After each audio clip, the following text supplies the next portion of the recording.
ورحمۃ اللہ وبرکاتہ۔ معزز زبان، ابھی آپ سب نے جس مقام کی زیارت کی تھی اس جگہ کا نام تھا جبل سور، غار سور۔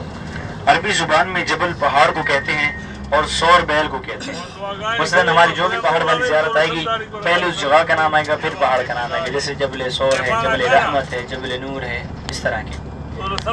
تو معزز زبان، سور کے معنی بیل ہے۔ اب اس پہاڑ کو بیل والے پہاڑ کے نام سے کیوں پکارا گیا تھا؟ کیونکہ اس پہاڑ کی جو مشابت ہے وہ بیل کی کوہان نما، بیل کی پیٹھ نما ترچھی ہے، تو اسی لیے اسے جبل سور کہا گیا تھا، بیل والے پہاڑ کا نام دیا گیا۔ تو معزز زبان،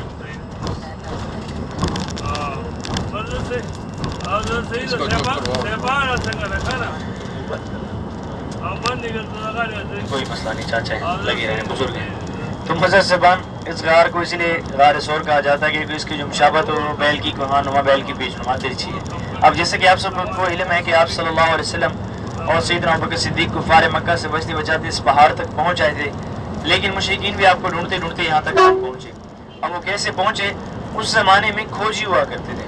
کھوجی وہ جو پیروں کے نشانات کو پڑھتے ہیں، پیروں کے نشانات کو پڑھنے والوں کو اکٹھا کیا گیا، اور پیروں کے نشانات کو پڑھتے پڑھتے جب مشرکین اس پہاڑ کے پاس پہنچے تو انہوں نے کیا دیکھا؟ انہوں نے دیکھا پیچھے سے دو شخص کے قدموں کے نشانات ہیں اور پہاڑ کی طرف ایک شخص کے قدموں کے نشانات جا رہے ہیں، کیونکہ باقی کا سفر سیدنا ابوبکر صدیق نے آپ صلی اللہ علیہ وسلم کو اپنے کندھوں میں بٹھا کے طے کرایا تھا۔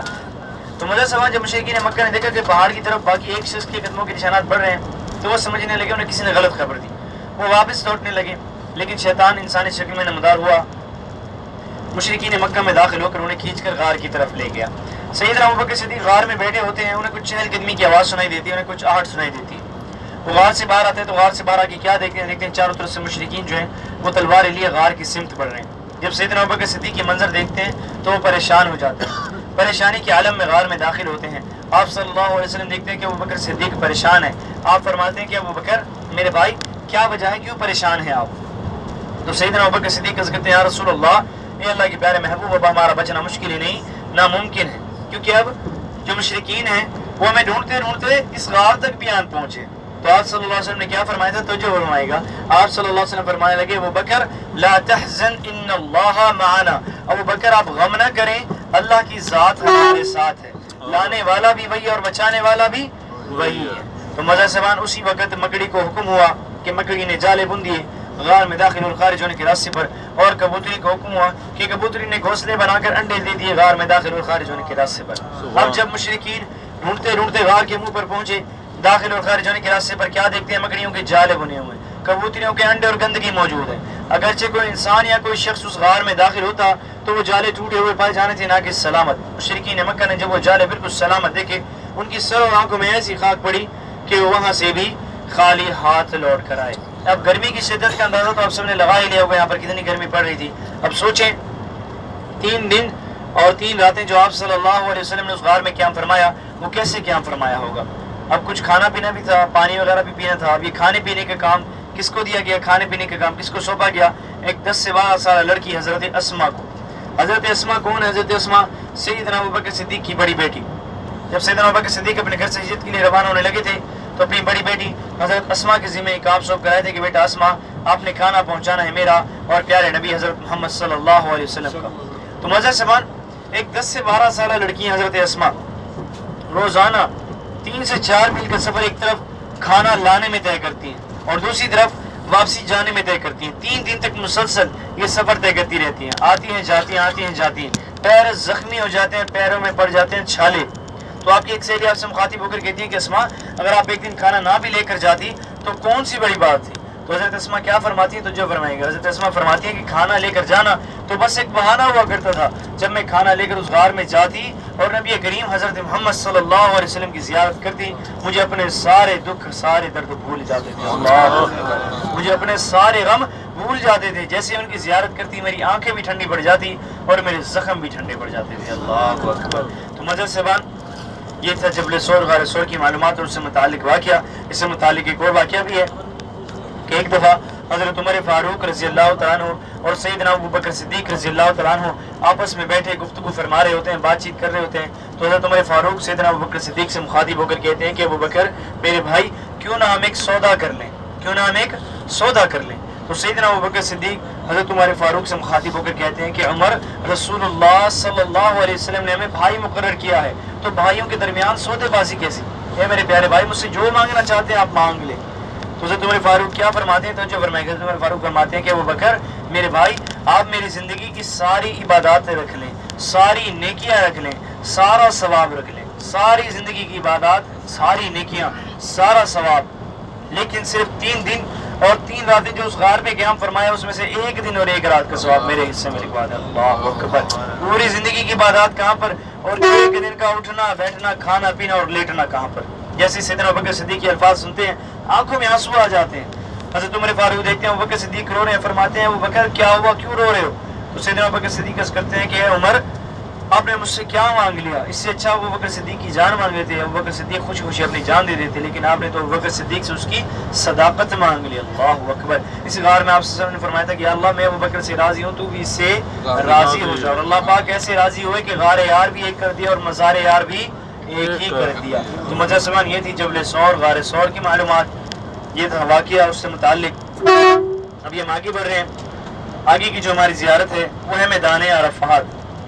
میدان عرفات وہ میدان جس میدان میں ہم حج کا ہم رکن ادا کرتے ہیں۔ لیفٹ سائڈ اور رائٹ سائڈ پہ پیلے سے رنگ کے پلر ہیں، یہ دیکھیں، یہ جا رہے ہیں پلر، پیچھے مڑ کے دیکھیں وہ رہا، اور لیفٹ سائڈ پہ پہاڑ کے اوپر وہ دیکھیں وہ رہا پلر، وہاں پہ لکھا ہوا ہے نہایت حد الحرم، اینڈ آف دا باؤنڈری حرم۔ اسی کے ساتھ ہی حدود حرم سے ہم باہر آ جاتے ہیں، اس حدود سے باہر آ جاتے ہیں جو ہماری ایک نماز 1 لاکھ نمازوں کے برابر ہے۔ سبحان اللہ۔ اللہ پاک نے شرف صرف مکہ مکرمہ کی سرزمین کو بخشا ہے جہاں پر آپ کی ایک نیکی 1 لاکھ نیکیوں کے برابر لکھی جاتی ہے۔ تو اللہ پاک نے آپ کو یہ موقع بھی عطا کیا کہ آپ یہاں پر آ کر ان موقعوں سے فائدہ اٹھا سکیں، جتنا ہو سکے نیکیاں کما سکیں۔ تو مزہ سبحان بڑی خوش نصیبی ہے ہمارے لیے الحمدللہ۔ ابھی دائیں جانب دیکھیں گے سیدھے ہاتھ کی طرف، یہ جو آپ کو ایریا نظر آ رہا ہے، جو عمارتیں اور یہ جو مسجد نظر آ رہی ہے، یہ ہے جامعہ ام القریٰ۔ جامعہ کا مطلب ہے یونیورسٹی، ام القریٰ کا مطلب ہے وادیوں کی ماں، سرزمین کی ماں۔ ام القریٰ جو کہ مکہ مکرمہ کا پہلا نام تھا، مکہ مکرمہ جو کہ پورے کرۂ ارض کی ماں کہلائی جاتی ہے، ساری سرزمینوں کی ماں کہلائی جاتی ہے مکہ مکرمہ کی سرزمین۔ اس یونیورسٹی کی خاص بات کیا ہے جو آپ کے سیدھے ہاتھ کی طرف ہے دائیں جانب، یہ مکہ مکرمہ کی سب سے بڑی یونیورسٹی ہے، سعودی عرب کی 6ٹھی بڑی یونیورسٹی ہے، اور جتنے بھی امام کعبہ ہیں، شیخ عبد الرحمن سدیس، شیخ بندر بریرہ، شیخ یاسر الدوسری، شیخ شریم اور بھی دیگر جتنے بھی امام کعبہ ہیں، وہ اس یونیورسٹی میں دنیا بھر سے آئے ہوئے طلباء کو دینی تعلیم دیتے ہیں، لیکچر دیتے ہیں۔ یہاں پر بچے دینی تعلیم حصول کے لیے آتے ہیں۔ یہ آپ کے سامنے لکھی ہوئی جامعہ ام القریٰ مکہ مکرمہ کی سب سے بڑی یونیورسٹی ہے۔ جب دیکھیں مکہ سے باہر نکلے تھے وہاں سے شروع ہو رہی، آگے تک جائے گی یہ یونیورسٹی۔ مزہ سبحان اسی کی اپوزٹ سائڈ پر اس طرف دیکھیں گے تو وہ ہے میدان عرفات۔ پردہ اکٹھا کریں گے، مسئلہ ہے، آرام سے اکٹھا کیجیے گا، ٹوٹ نہ جائے۔ ہاں جی، اس کو اکٹھا کر لیں، وہ رہے۔ دیکھیے اب اپوزٹ سائڈ پہ وہ سامنے وہ ہے میدان عرفات۔ میدان عرفات جس میں آپ کو بتا رہا تھا حج کا اہم رکن ادا کرتے ہیں۔ حج کے 4 اہم رکن ہیں، حج کے 4 اہم رکن ہیں۔ سب سے پہلا احرام باندھنا، نیت کرنا، دوسرا وقوف عرفہ کرنا جو کہ اس میدان میں قیام کرنا ہوتا ہے، اور تیسرا جو چوتھا ہے طواف کرنا اور دوڑ لگانا صحیح میں۔ یہ 4 ہیں، اگر 4 میں سے ایک بھی رہ گیا تو آپ کا حج ضائع ہو گیا، آپ کا حج مکمل نہیں ہوتا۔ اب ہم نے اس میدان میں ڈائریکٹ کرنا ہوتا ہے نہیں، ہماری جو حج کی شروعات ہوتی ہے وہ 8 ذی الحجہ سے ہوتی ہے۔ جو حجاج کرام سرکاری یا پرائیویٹ جس کوٹے سے بھی آئے ہوئے ہوں وہ مکہ مکرمہ 1 ذی الحجہ سے پہلے داخل ہو جاتے ہیں۔ 7 ذی الحجہ کی رات کو یا 7 ذی الحجہ کی صبح یہ حجاج کرام کو ہوٹلوں سے نکالا جاتا ہے اور مینا کے میدان میں پہنچایا جاتا ہے۔ توجہ فرمائیے گا میں جو بات فرما رہا ہوں، مینا کے میدان میں حجاج کرام کو لے جایا جاتا ہے، وہاں پر 5 نمازیں ادا کرتے ہیں۔ ہمارے حج کی شروعات کہاں سے ہو رہی ہے؟ مینا کے میدان سے۔ مینا کے میدان میں 5 نمازیں ادا کرنی ہے، کون سی؟ ظہر، عصر، مغرب، عشاء اور فجر۔ فجر کی نماز ادا کر لی، 9 ذی الحجہ کے دن شروع ہوا۔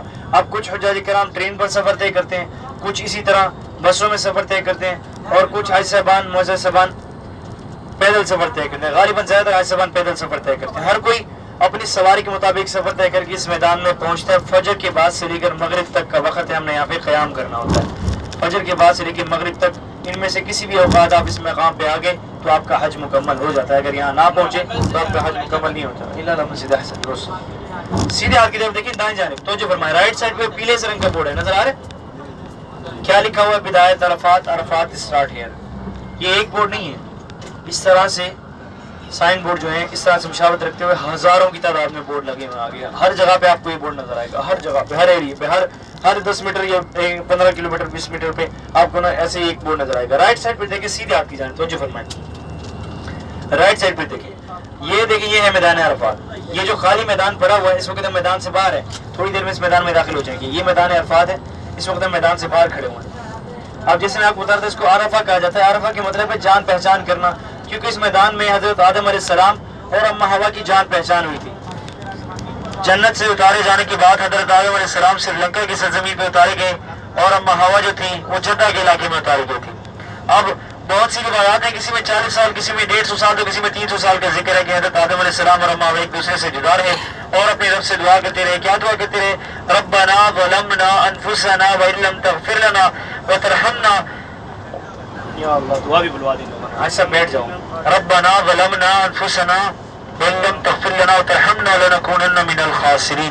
اور 40 سال بعد ان کی یہ دعا، ان کی یہ توبہ، یا 150 یا 300 سال بعد ان کی دعا یہ توبہ اس میدان میں قبول ہوئی، ایک پہاڑ پر جس کا نام ہے جبل رحمت۔ تو انشاءاللہ ابھی ہم آگے بڑھیں گے، ہماری 2 زیارتیں آئیں گی، ایک جبل رحمت ہے اور دوسرا ہے مسجد نمرہ۔ تو سب سے پہلے ہم مسجد نمرہ کے پاس جائیں گے۔ مسجد نمرہ یہ وہ خاص مسجد ہے جو صرف سال میں 1 دن کے لیے کھولی جاتی ہے۔ اس مسجد میں صرف 1 اذان دی جاتی ہے اور کثر با جماعت 2 نمازیں ادا کی جاتی ہیں اور خطبۃ الحج پیش کیا جاتا ہے۔ فجر کے بعد سے لے کے مغرب تک یہ مسجد کھلی رہتی ہے، اور اس دوران ہمارے پاس کتنی نمازیں آتی ہیں؟ فجر سے مغرب کے بیچ میں کتنی نمازیں؟ 2 نمازیں، بیچ میں جو 2 نمازیں آ رہی ہیں، 2 نمازیں، ظہر اور عصر۔ ہم نے ظہر اور عصر اس میدان میں پہنچ کے کثر با جماعت کٹھی ادا کرنی ہے، جسے ہم نماز ظہرین کہتے ہیں۔ تو مزے سے بات انشاءاللہ ابھی مسجد نمرہ کے پاس پہنچیں گے، وہاں پہ آپ کو اتاریں گے، وقت دیں گے۔ اب مسجد نمرہ کو مسجد نمرہ کیوں کہا جاتا ہے، وہ یہ سال میں صرف 1 ہی بار کیوں کھلتی ہے؟ یہ سامنے جو برج آ رہا ہے آپ کو دائیں بائیں جانب سے بھی نظر آ رہا ہوگا، یہ میٹرو لائن برج ہے، میٹرو کی ٹرین چلتی ہے 7 دنوں کے لیے، 7 ذی الحجہ سے 14 ذی الحجہ تک۔ یہ دیکھیں یہ میٹرو کا برج ہے، یہ صرف حجاج کرام کی سہولت کے لیے مینا، مزدلفہ اور عرفات میں چلائی جاتی ہے، اور ایک وقت میں یہ ٹرین 3000 لوگوں کو ایک ایریا سے دوسرے ایریا میں ٹرانسفر کرتی ہے۔ تو موزہ صاحبان آپ مسجد نمرہ کی طرف بڑھ رہے ہیں۔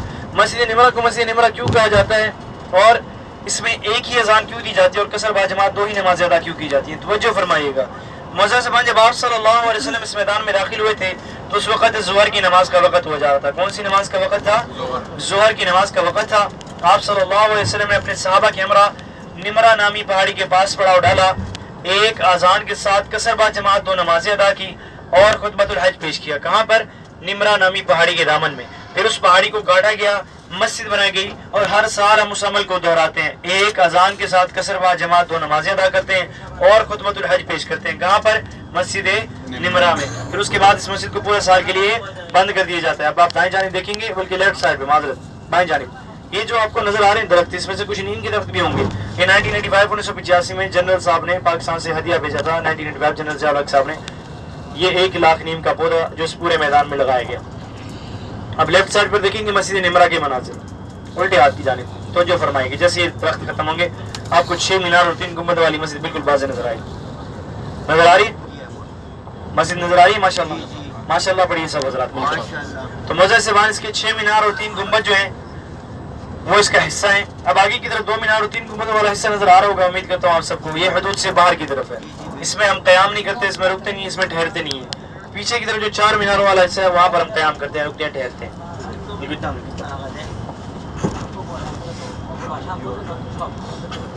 هذا ايام الحج يقفلوا هذا المواقف، لا خلاص يقفلوا على طول. هذا حق العمراء، ما العمراء يمشوا في الطريق هذا. ايوه هنا يمشون خاص.